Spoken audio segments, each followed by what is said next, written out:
வணக்கம் கைஸ், இன்னைக்கு நம்ம பார்க்க போறது betali பம்பை பத்தி தான் பார்க்க போறோம். இன்னைக்கு ஒரு கஸ்டமர் பாத்தீங்கன்னா நம்ம கிட்ட ஒரு பம்ப் கொண்டு வந்திருக்காரு. அந்த பம்பு என்ன நிலைமையில இருக்குன்னு பார்க்கலாம் வாங்க. அந்த பம்புக்கு உண்டான அந்த பிளக்கை கட் பண்ணி எடுத்துட்டாங்க. அது மட்டும் இல்ல, அந்த பிளக்கை கட் பண்ணி எடுத்தது இல்லாம அதுல ஒரு சில்க் ஒயரை ஜாயின் பண்ணி போட்டுருக்காங்க. நார்மலா மோட்டார் 15 ஆம்ஸ்.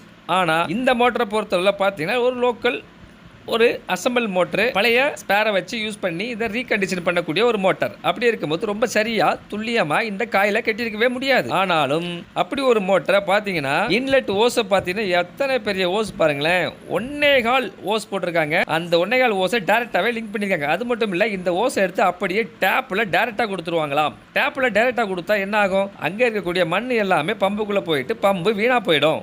அது மட்டும் இல்ல, கன்னும் வீணா போயிடும். அது உங்களுக்கு தெரியும். மீண்டும் இது போல தப்பெல்லாம் பண்ணாதீங்க. நீங்க நம்ம சேனலுக்கு புதியவர்னா நம்ம சேனலை சப்ஸ்கிரைப் பண்ணிக்கோங்க. அப்பதான் நாங்க போற ஒவ்வொரு வீடியோவும் உங்களுக்கு நோட்டிபிகேஷன் வரும். வணக்கம்.